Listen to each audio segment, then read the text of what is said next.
दुआ चाहे वो माता पिता की हो, घर के बुजुर्गों की हो, घर के बड़ों की हो, या फिर हमारे कोई परिचित की क्यों ना, वो दुआ हमारे जीवन में हमें सफलता जरूर देती है,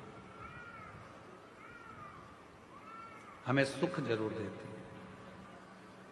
शिव महापुराण की कथा कहती है, भगवान शंकर का पवित्र चरित्र कहता है, शिव महापुराण की कथा वर्णन करती है, जब घर से निकलो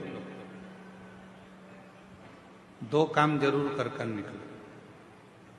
पहला,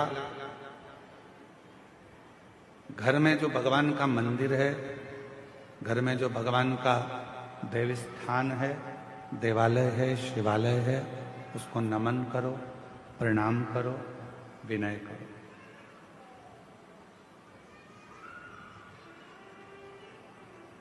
दूसरा, घर से निकलते समय अपने घर का जो बुजुर्ग हैं, अपने घर के जो बड़े हैं, उनको नमन करो, उनको प्रणाम करो। एक परमात्मा का साथ और दूसरा घर के बुजुर्गों का आशीर्वाद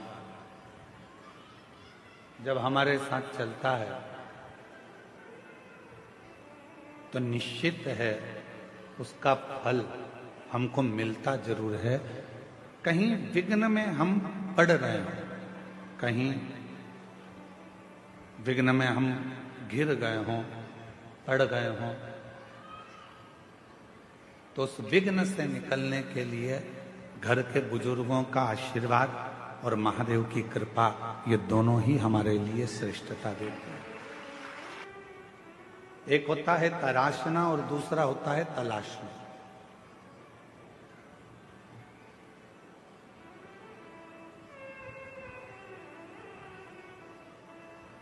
एक है तराशना और दूसरा है तलाशना।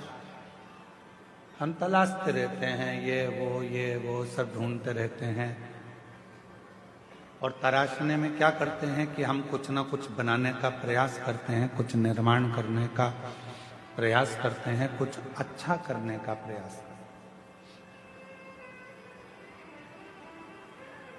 शिव कथा कहती है, भगवान शंकर का चरित्र कथा है, शिव महापुराण की कथा कहती है, तलाशना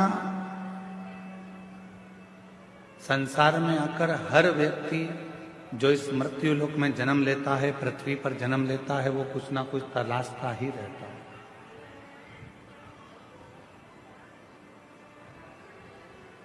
और वो तलाशने के चक्कर में फिर वो कहीं ना कहीं व्यक्ति में भी खोट ढूंढने लगता है।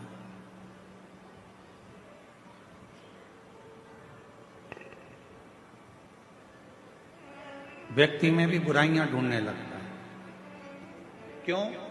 क्योंकि वो तलाश रहा है।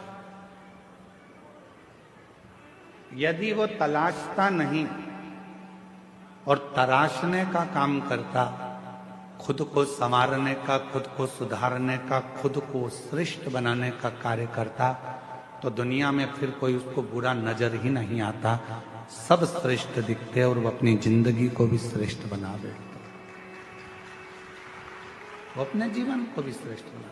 जिसने खुद को तराशा, जिसने स्वयं को श्रेष्ठ बनाने का प्रयास किया है, अपने आप को सुधारने का प्रयास किया है, वो जिंदगी में बहुत आगे बढ़ा, वो जीवन में बहुत तरक्की करा।